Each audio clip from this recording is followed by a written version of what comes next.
جو American forces تھی انہوں نے ان کو گرفتار کیا. دین دوبارہ ان کو ریلیز کب کیا؟ 2008 میں. اور 2008 میں رہائی کے بعد وہ نام نہاد دولت اسلامیہ میں وہ شامل ہو گئے. اور بہت سی جگہ پر یہ بھی کہا جاتا ہے کہ انہیں جب امریکہ نے قید خانے میں رکھا، مطلب کہ قید خانے کے کیمپ میں رکھا تھا، کہ اس وقت ان کے جو نظریات تھے وہ بہت مضبوط ہوئے. ٹھیک ہے. اور مستقبل کے رہنماؤں سے تعلقات بھی ان کے بہت بہتر ہوئے. ٹھیک ہے. دین پھر آ جاتا ہے جی 2011 میں یہ واپس آ گئے شام میں، اور القاعدہ کی ایک شاخ جس کا نام تھا جب النصرہ، اس کی انہوں نے بنیاد رکھی. مطلب کہ 2011 میں اسٹل ابھی تک یہ القاعدہ کے ساتھ ہی ہیں. اور یہ جو شاخ تھی نا القاعدہ کی شاخ جب النصرہ، اس کا جو پرپس تھا، اس کا جو مقصد تھا، وہ بشار الاسد کے خلاف جنگ تھا. ٹھیک ہے. سو دیٹس وائی جو یہ گروپ تھا اس کی بنیاد کس نے رکھی؟ انہوں نے ہی رکھے تھے. ٹھیک ہے. دین الجولانی کی ذاتی معلومات جو ہیں ان کو ابھی تک خفیہ ہی رکھا گیا ہے، یہاں تک کہ ان کے گروپ کے بہت سے لوگ بھی ان کے بارے میں کم ہی جانتے ہیں.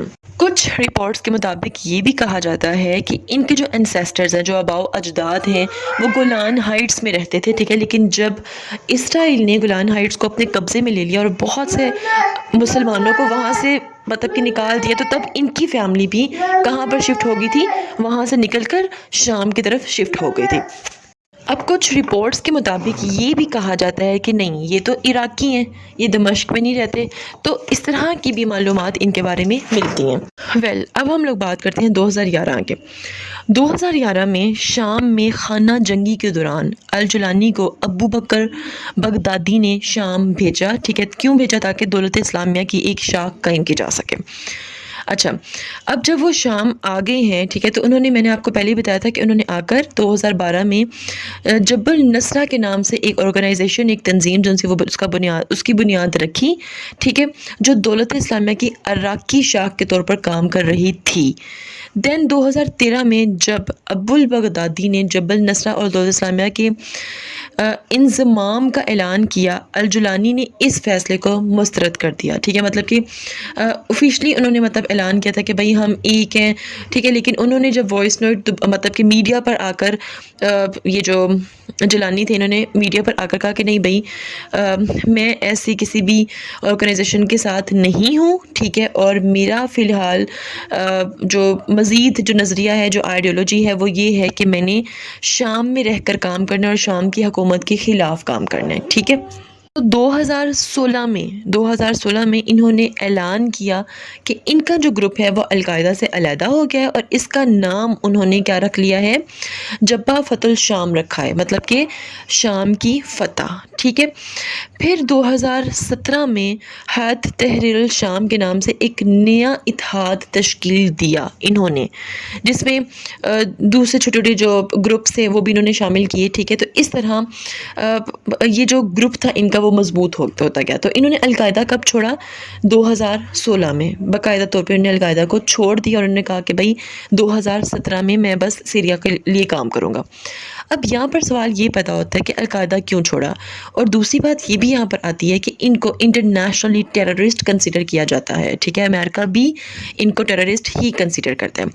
لیکن پھر یہ بھی بات ہے کہ اس ٹائم ان کے گروپ کو امریکہ بھی سپورٹ کر رہا ہے.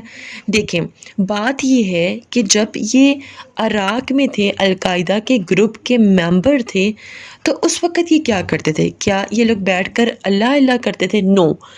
باقاعدہ طور پر یہ ایسے گروپ کا حصہ تھے جنہوں نے عام لوگوں پر بھی اٹیکس کیے. ٹھیک ہے. اور ان کے مطابق ان کا کہنا یہ ہے کہ میں اس وقت بھی آواز اٹھاتا تھا کہ عام لوگوں کو نہیں مارنا چاہیے، لیکن میری جو لیڈرشپ تھی وہ ٹاپ لیڈرشپ میں نہیں تھی. مطلب کہ میں اس گروپ کا ایک چھوٹا سا ممبر تو تھا، لیکن ٹاپ لیڈرشپ میں شامل نہیں تھا، اس لیے مجبوراً مجھے ان کا ساتھ دینا پڑتا تھا. لیکن میں اس کے مطلب کہ بالکل بھی اس حق میں نہیں ہوں۔ یاد رہے کہ جب انہوں نے القاعدہ کو چھوڑا تھا تو اس وقت انہوں نے امریکہ کے ساتھ اپنے تعلقات بھی بہتر کیے تھے، امریکہ کو یقین دہانی کروائی تھی کہ بھئی ہمارا القاعدہ کے ساتھ کوئی تعلق نہیں ہے، ہمارا بالکل بھی اس طرح کا نظریہ نہیں ہے کہ ہم ویسٹرن کنٹریز کو یا وہاں کے لوگوں کو نقصان پہنچائیں۔ انہوں نے کہا کہ بھئی ہمارا صرف ایک ہی نظریہ ہے، اور وہ نظریہ یہ ہے کہ ہمیں شام کی حکومت کو گرانا ہے، ٹھیک ہے۔ اور فارچونیٹلی ان کے لیے یہ ہوا کہ جو امریکہ تھا وہ بھی شام کی حکومت بشار الاسد کی حکومت کے اگینسٹ تھا، ٹھیک ہے۔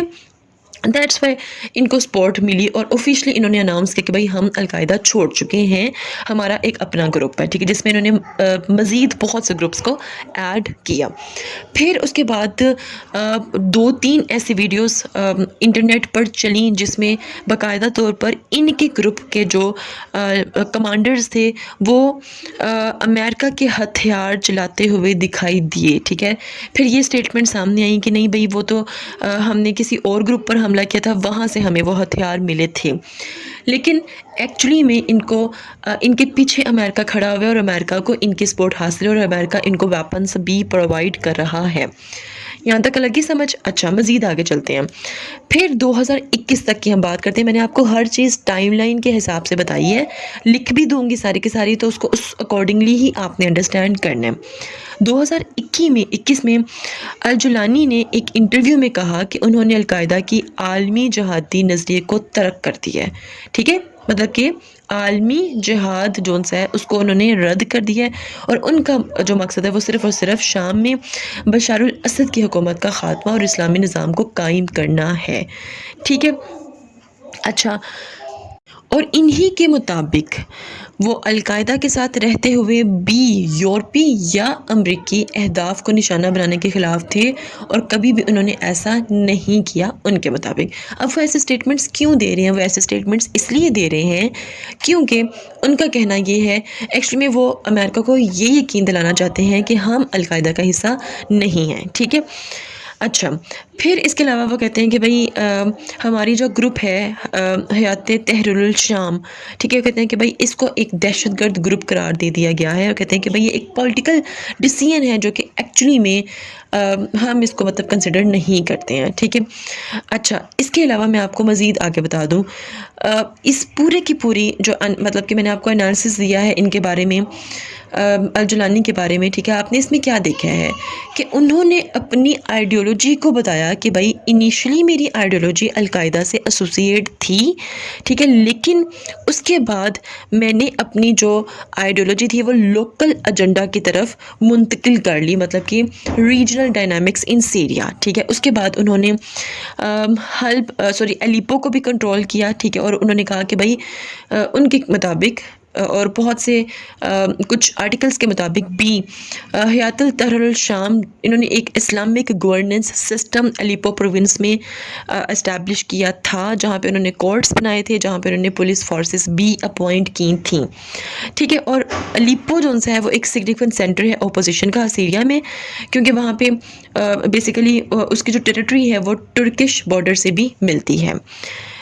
مزید اگر بات کریں، ٹھیک ہے، تو الجولانی جو سے ہیں انہوں نے یہ بھی ڈیمونسٹریٹ کیا کہ بھئی ہم ایڈمنسٹریٹو کیپیبلٹیز بھی رکھتے ہیں، آپ ہمارے ریجن میں دیکھ سکتے ہیں، گورننس ہمارے ریجن میں نظر آئے گی، ٹھیک ہے۔ اور اس کے علاوہ ہم نے ڈیفرنٹ سسٹمز جو سے تھے وہ اسٹیبلش کیے ہوئے تھے، اکانومی کے لیے، ہیلتھ کے لیے، ایجوکیشن کے لیے، سیکیورٹی کے لیے، ٹھیک ہے۔ پلس انہوں نے یہ اسٹیٹ کیا کہ بھئی ہماری جو گورننس ہے، ٹھیک ہے، مطلب جتنا بھی کنٹرول ایریا ہمارے گروپ کے انڈر ہے وہاں پر اسلامک پرنسپلز ہی فالو ہوئے تھے اور اب بھی شام میں ہوں گے، اور ہم ISIS آئیڈیولوجی کے بالکل خلاف ہیں، ٹھیک ہے۔ مزید انہوں نے کہا کہ بھئی ہم پہ ایلیگیشن کا ابیوز مطلب کیا جاتا ہے، کہا جاتا ہے کہ بھئی ہم نے بہت زیادہ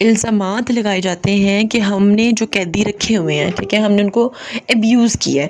تو وہ کہتے ہیں کہ بھئی ہم اس دعوے کو بالکل ڈینائی کرتے ہیں، اور ہیومن رائٹس آرگنائزیشن چاہے آ کر انسپیکٹ کر لیں، اور ہماری جو بھی پریزنز ہیں، ٹھیک ہے، وہاں پر آپ آ کر دیکھ سکتے ہیں کہ ہم نے ایسا کوئی بھی کام نہیں کیا. ٹھیک ہے.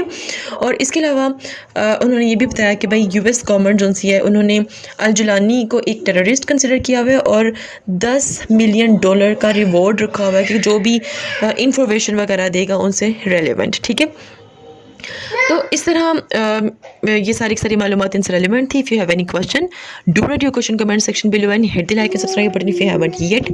ملتے ہیں نیکسٹ ہاٹ ایشو کے ساتھ. Until then مجھے اپنی دعا میں یاد رکھیے گا. Stay tuned and اللہ حافظ.